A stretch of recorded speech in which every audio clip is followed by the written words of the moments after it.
আজ আর ভিডিওর শুরুতে গুড মর্নিং বলবো না, তোমাদের প্রত্যেকের কাছে সরি বলবো। কেন জানো? কয়েকদিন আগে একটা ভিডিওতে আমি বলেছি যে আমার বাড়িতে সিসিটিভি ক্যামেরা লাগানো আছে। সেটা সম্পূর্ণ মিথ্যে কথা। দাঁড়াও, তোমরা যারা আমাকে একদমই সহ্য করতে পারো না তারা হয়তো কমেন্ট বক্সে এতক্ষণ চলে গেছো। আমি মিথ্যেবাদী, মিথ্যে কথা বলি, একদম ভালো না, এইটাই আমার কারবার। আচ্ছা, তোমরা যারা আমাকে খুব ভালোবাসো তারা একটু ভেবে বলো তো, আমি আমার সেফটি সিকিউরিটির জন্য যদি এইটুকু মিথ্যা বলে থাকি, আমি কি খুব অপরাধ করেছি? আশা করি করিনি। 10:30 বাজে, সবারই কাজ হাঁ করে দেখতে গিয়ে নিজের কাজটাই পড়ে রয়েছে। আমার মাথায় একদম ছিল না যে আজকে ক্যামেরা বসাতে আসবে, তাহলে আমি ঘরের কাজটা সারতাম। দেখো আমি কি করে সব ঘর ঝাড় দেবো, ঘর মুছবো, কোনো রকম এই ঘর ওই ঘর, আর এইটুকুনি ঝাড় দিয়ে ময়লাগুলো কিছু তো করে ফেলে দেবো। তারপর এদের যখন কাজ হবে এদিকটা ঝাড় দেবো, কারণ এই এত জিনিস ছড়ানো, এর মধ্যে কিছু করা যাবে না। ঘরটা অর্ধেক ঝাড় দিয়েছি। একটা জিনিস দেখাই তোমাদের, দেখো এখানে একটা গিফট রাখা আছে আমার মায়ের জন্য। এর মধ্যে কি আছে এখন আর বললাম না, ভিডিওটা দেখতে থাকো। আমার মা যখন খুলে দেখবে তোমরাও দেখবে, ঠিক আছে? এটা আনা হয়েছে পরশুদিন, আমি রাজুকে দিয়ে আনিয়ে রেখে দিয়েছি। আজকে যখন যাব তখন নিয়ে যাব।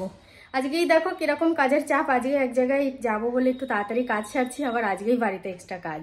যাকে আর কি করা যাবে, কাছের থেকে কাছে কোনো অসুবিধে নেই। যদি আমি 1 ঘন্টা লেটেও যাই তাও কোনো প্রবলেম হবে না।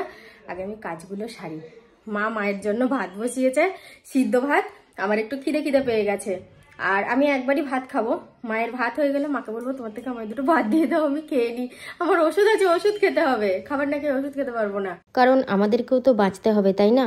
আমরা জানি তোমরা আমাকে অনেক ভালোবাসো, অনেক ভালোবাসো। যারা লাইক কমেন্ট করো কিংবা লাইক কমেন্ট করো না, প্রতিদিন দেখতে দেখতে একটা মনের মধ্যে জায়গা তৈরি করে নিয়েছি। কিন্তু এইটাও একটু বুঝতে হবে, কয়েক লক্ষ মানুষের মধ্যে কিন্তু কয়েকজন মানুষও হয়তো আমাদেরকে ভালোবাসে না। কার মনে কী থাকে সেটা তো বলা যায় না। সেই জন্যই এই সিকিউরিটি। আর এটা আশা করি যারা বুঝবে আমাকে, আমার ওই মিথ্যে বলাটাকে অপরাধভাবে নেবে না। আর এটাও আমি খুব ভালো করে জানি, অনেকে হয়তো কমেন্টে লেখে না, কিন্তু তাদের মনে মনে তারা বলবে না এটা সাথী একদম ঠিকই বলেছে। নিজেদের নিরাপত্তার জন্য যদি এই মিথ্যেটুকু বলে থাকে তাহলে ঠিক আছে। তো যাই হোক, এই সমস্ত সত্যি মিথ্যার আর বিস্তারিত প্রসঙ্গে গেলাম না। অনেকক্ষণ ধরে এই ভাইগুলো কাজ করছে, এসেছে একদমই সকালের দিকে, আর এখন একটু বেলাও হয়ে গেছে। বাড়িতে মোট 4টে ক্যামেরা বসানো হয়েছে। রাস্তার দুপাশ থেকে দুদিক থেকেই কেউ আসলে সেটা দেখা যাবে। বাড়ির পেছন থেকে আরম্ভ করে পুরো টোটাল জায়গা ক্যাপচার করা আছে। আমাদের বাড়িতে যে কোনো দিক থেকে যে কেউ আসলে আমাদের চোখে পড়ে যাবে। আর আমি এখানে একটা নাইটি নিয়ে এদিকে মেলছি ওদিকে মেলছি।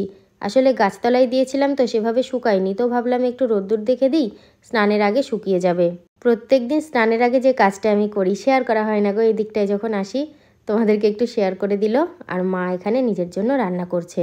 মায়ের রান্না হয়ে গেলে তারপরে আমি আমাদের রান্না করব। আমিও তরকারি করব না, সকাল থেকে অনেক কাজকর্ম করেছি তো। আর মায়ের কাছে যেতে হবে, আমিও আজকে সিদ্ধ ভাত করব। ভাত বসিয়ে দিয়েছি, ভাত ফুটছে আর আমি বসে আছি। বসে বাড়ির সবার কাজকর্ম লক্ষ্য করছি। ওইখানটায় বসে দেখতে পাচ্ছি সবাই কাজ করছে, ঘুরছে ফিরছে। আর আমার কর্তা আমাকে রাগাচ্ছে, বলছে তোমাদের বাড়ি যাবো, কি খাওয়াবে, ভালো মন্দ খাওয়াবে তো, এই সমস্ত বলে রাগাচ্ছে। ভাত নামিয়ে ফেলেছি, লঙ্কা ভাজাও হয়ে গেছে, এবার খাওয়া দাওয়া করে নেব। তো দেখো সময়ের সাথে কিন্তু অনেক কাজ এগিয়ে গেছে। ক্যামেরা বসানোর কাজ পুরো কমপ্লিট হয়ে গেছে। সব কিছুর সাথে সাথে আমিও রেডি হয়ে নিয়েছি। একদিকে বাড়িতে যারা কাজ করার দরকার তারা কাজ করছে তাদের মতো, আর আমি আমার মতো কাজ রান্না খাওয়া সেরে পরিপাটি হয়ে নিয়েছি। কোথায় যাব সেটা জানো? যাচ্ছি তো মায়ের কাছে। জায়গাটা দেখো, মেয়েদের তো ওখানে যেতে গেলে যতই কাজ থাকুক না কেন ঠিক রেডি হয়ে যাব আমরা সময় মতো। রেডি হয়ে গেছি, এবার আমরা বেরোবো। গিফটটা আমি হাতে নিয়ে নিয়েছি, এখন নিয়ে যাব। হ্যাঁ চলো। ও তার সাথে এই শাড়ি দুটোও নিয়ে যেতে হবে। এদিন যে কিনলাম, আর 5 প্যাকেট আটা কিনে রেখেছি মায়ের জন্য, ওটাও নিয়ে যাবো। আমার ব্যাগ রেডি করা আছে। এটা কিন্তু আমি একটাও বলবো না। কেন? এর সাথে আছে বোয়ানোর জন্য। ও আমার বাড়ির জিনিস বলে আমাকেই বোয়াতে হবে? না না, সেরকম কিছু নাই, কারণ আমি তো হ্যান্ডেল ধরে থাকবো মোটরসাইকেলের, তাহলে আমি কি করে নেবো? কোনো অসুবিধা নেই, আমি নিচ্ছি চলো। যদি বলা হয় পর্বতটা মাথায় বসিয়ে নিয়ে যেতে বাপের বাড়ির জন্য মেয়েরা, তাই নিয়ে যাবে, কোনো চাপ নেই। এটা কোনো একদম শান্তজনক কথা না, একদম বাস্তব। হ্যাঁ একদম বাস্তব কথা এটা। আমরা চেষ্টা করবো, পিছু পা হবো না। আর যাই হোক, তো চলো এবার বেরোবো। ওখানে গিয়ে একদম দেখা হচ্ছে। এই প্রথমবার কোনো কিছু উপহার নিয়ে জামাই গেল শ্বশুরবাড়ি।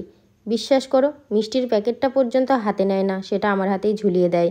কিন্তু ওই যে আমার হাত দুটো জোড়া রয়েছে, তাই ওকেই নিয়ে আসতে হলো। আর আমরা আসার সাথে সাথেই মা বেরিয়ে এসেছে। আজকে কিন্তু আমার মায়ের বার্থডে। মা হচ্ছে আমাদের বার্থডে গার্ল। মায়ের আজকে 51 বছর পূরণ হয়ে 52 বছরে পা দিল। এটার মধ্যে যে তুমি বলেছিলে খালি কেটলি মেটলি আনতে, নাও আটা।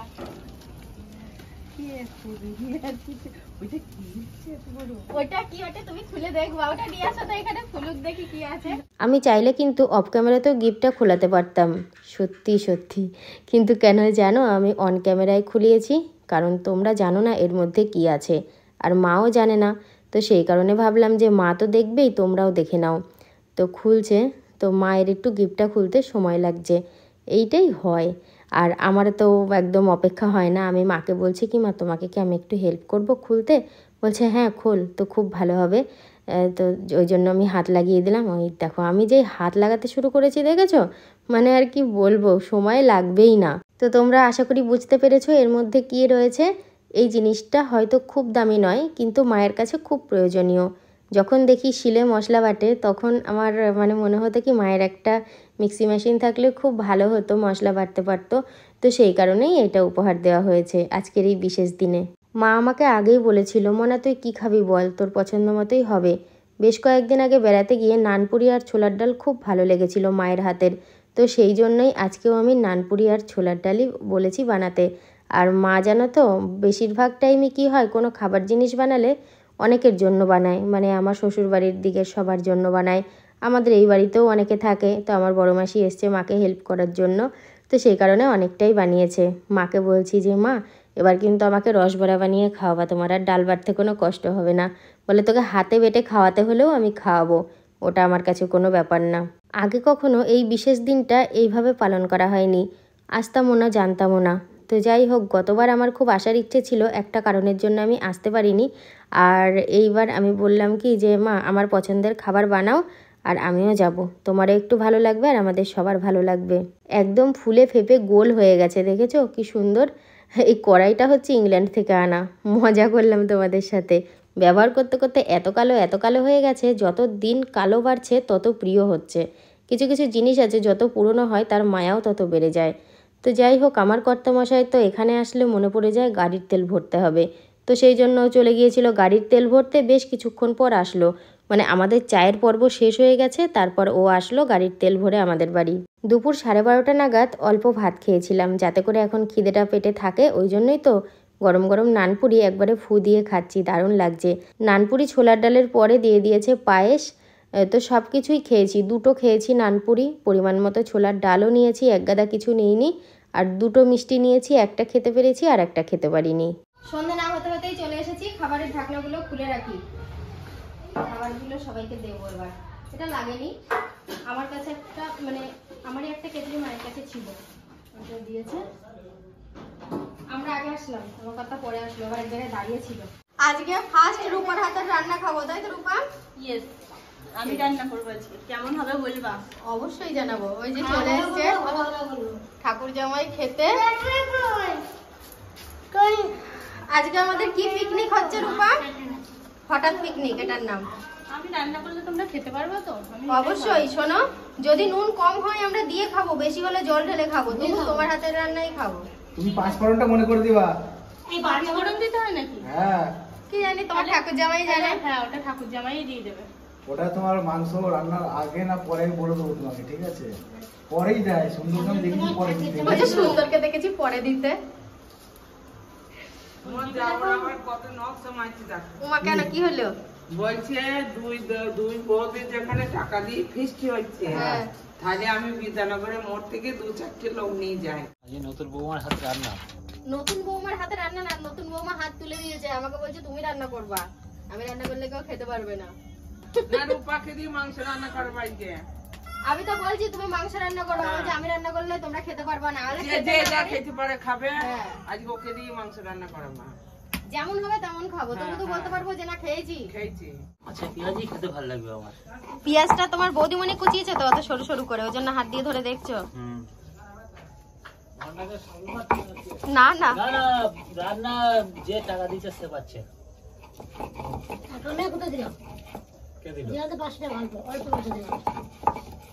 তার মানেই তো তাই, মুরগির মাংসের আর কত দাম? 500 টাকায় ভালোই হবে। 500 টাকা ভালো মাংস হবে আবার কি। এখানে কত 4 কেজি 300? 4 কেজি 300। জলটাও গরম হয়েছে কি দেখো তো। 230 টাকা ও ফুটিয়ে দিবা। তো হেভি জ্বলছে। একটা বড় কাঠ মোটা কাঠ মাসি দিল, দিয়ে বললো উঠে আসো উনুন পাত থেকে। অনেকটা মশলা যেহেতু আমার যা খানিক আগে বাটছিল, তো আমি ওকে তুলে দিয়ে আমি আবার বাটতে বসলাম। আর এই শিল নোড়াটা নতুন হলেও না খুব ভালো, নোড়াটা অনেকটা বড় আর ভারী বলে অল্প প্রেশারেই মানে মশলা খুব সুন্দর মিশ হয়ে যাচ্ছে। আমি তো ভেবেছিলাম অন্য শিল নোড়ায় আমি হয়তো জুত পাবো না, কিন্তু না, একটুখানি যেই আমি বাটতে শুরু করলাম তো অমনি দেখি খুব সুন্দর জুত। রূপা আরও কিছুটা আদা রসুন ছাড়িয়ে দিচ্ছে আর আমি মশলা বাটছি। আদা রসুন প্রথমে ছাড়ানো হয়েছিল একটু কম বলে মনে হলো, মাংস হচ্ছে 4 কেজি 400, তো সেই কারণে আদা রসুনের পরিমাণটাও একটু বেশি দেওয়া হচ্ছে। বেচারি আর ভয়ে একদম বসছে না, কখনো রান্না করে না, আগেও কখনো করেনি।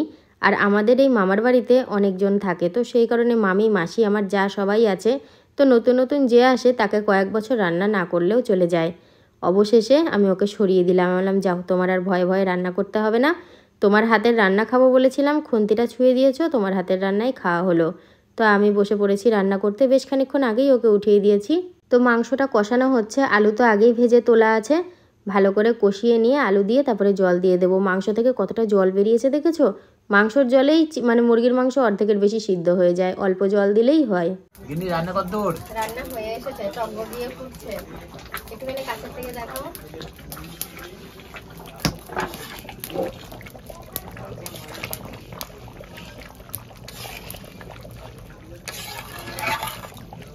ভাত হয়ে গেছে, মাংসটা হলেই হয়ে যাবে।